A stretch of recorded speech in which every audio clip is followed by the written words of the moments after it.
Bonjour, on va faire ensemble un automassage lymphatique. C'est vraiment important de prendre soin de notre circulation lymphatique tout autant que notre circulation sanguine. La circulation lymphatique n'étant pas aidée par une pompe, comme le sang est aidé par le cœur, très important d'être actif, de bouger et aussi de se masser. La détente va aider beaucoup aussi parce que quand on a des contractions ou une mauvaise posture, il y a moins de circulation lymphatique dans les endroits contractés. La lymphe étant un liquide un peu de réserve qui contient des nutriments, mais aussi des déchets, puis il faut vraiment que la circulation se fasse bien.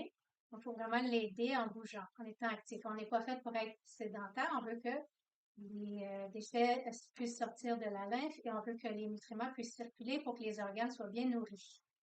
Alors, on commence par, en fait, je vais vous dire dans quel ordre on veut faire. C'est très important de le faire dans l'ordre de massage lymphatique. Numéro 1, la région des clavicules. Il y a beaucoup de circulation, surtout du côté gauche près du cœur, de la lymphe. Et ensuite, derrière les oreilles, au début des mâchoires. Numéro 3, la naissance des aisselles, début des pectoraux. 4, le ventre. 5, les aines, juste en haut ici. Et en fait, sixième point important, c'est derrière les genoux. Alors, on commence, on va faire des cercles, des frottements et des tapotements. Alors, on commence avec le côté gauche. On va faire des cercles, on frotte. Selon ce que vous voulez, ça peut être doux ou un peu plus vigoureux. S'il y a de la douleur, on y va plus doucement. Dans l'autre sens.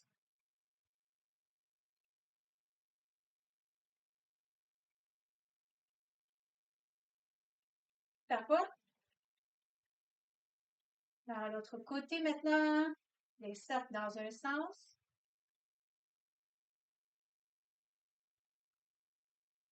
Dans l'autre sens. En haut et en bas de la clavicule. Et on frotte.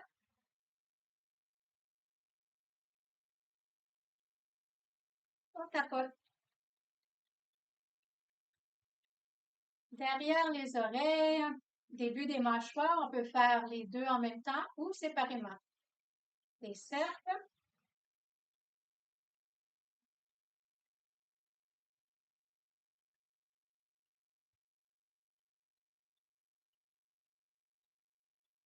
Frotte.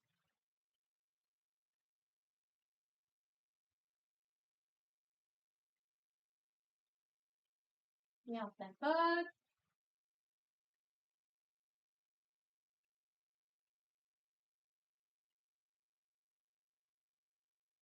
Maintenant, il va y avoir un drainage qui va se faire au niveau de la tête vers les clavicules. Et on y va avec le côté gauche. Le début de l'aisselle et de la jonction, en fait, de l'aisselle et du pectoral. Les cercles dans un sens, environ une dizaine de fois. Vous pouvez le faire plus longtemps, plus vite, moins vite. Dans l'autre sens.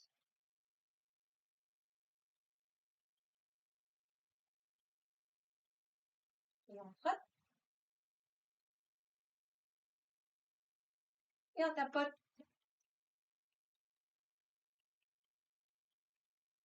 L'autre côté des cercles. Moi, je préfère lever mon bras. Vous pouvez le lever plus haut. C'est à vous de voir votre niveau de confort, les positions exactes des bras. Les cercles dans l'autre sens.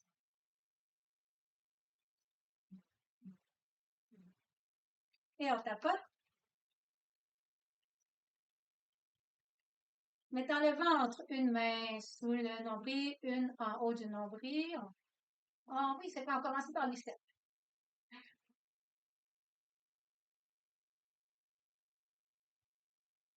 Dans l'autre sens.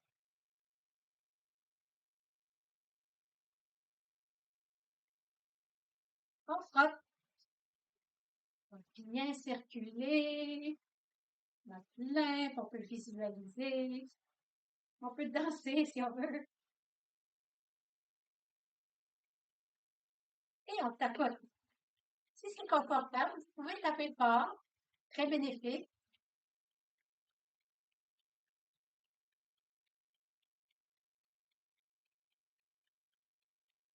Là, ça se peut qu'après une séance d'automassage lymphatique, vous ayez un peu de sensation de fatigue ou autre, un peu comme quand on se détoxe un lendemain de veille. Donc, si c'est votre cas, ben, reposez-vous le lendemain, faites-le pas, faites-le peut-être aux 2 jours pour commencer votre massage lymphatique. Et on y va pour les zen dans la partie en haut ici devant. OK, des cercles dans l'autre sens. Et on frotte au niveau des ganglions de l'aine. Et on tapote. Très important, cette partie au niveau des aines parce que ça va drainer, ça va apporter de la lymphe au niveau des jambes au complet. Donc, ça va aider s'il y a jamais de l'inflammation, des douleurs, de l'inconfort au niveau des hanches, des genoux, des chevilles, des pieds. D'ailleurs, si vous avez une blessure dans les jambes, dans une des articulations, puis on ne peut pas masser cet endroit-là, mais vous pouvez masser les ganglions de l'aine, ça va aider à guérir un petit peu plus rapidement. Et on y va pour l'arrière des jambes. Vous pouvez le faire assis aussi. Là. Je vais le faire assis pour vous le montrer. J'allonge les jambes et je fais des cercles.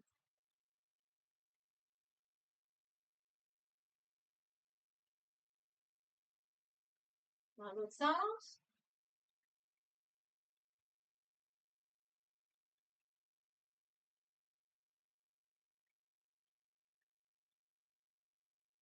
Et on frotte.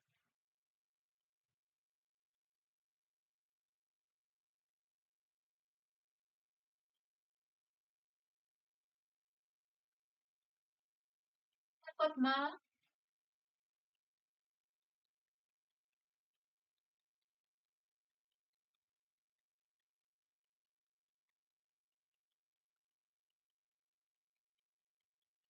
J'aime finir en tapotant les côtés des jambes, les muscles fessiers, le bas du dos et secouer les mains. On peut terminer ici ou si vous avez un peu plus de temps, on va faire le secouage des jambes et des mains avec une détente à la fin. Alors, on commence par la jambe gauche, on transfère le poids dans le pied droit et on secoue 10 fois la jambe gauche. Garde l'équilibre, on allonge la colonne vertébrale, on détend le cou, les mâchoires sont parallèles au sol. On transfère le poids dans le pied gauche. Vous pouvez vous appuyer sur une chaise ou un meuble si vous voulez. On secoue une dizaine de fois la jambe droite. La allonge. Respire. Bras gauche.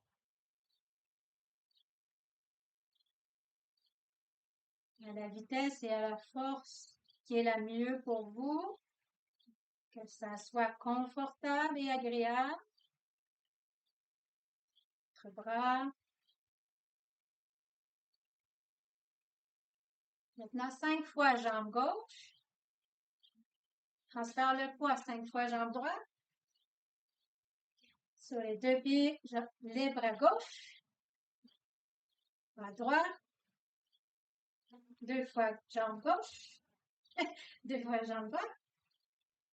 Bras gauche. Bras droite. Jambe gauche. Jambe droite. Bras gauche. Bras droite. Et hélicoptère. Les pieds sont parallèles. Tous les orteils font face devant. On est bien ancré sur nos pieds.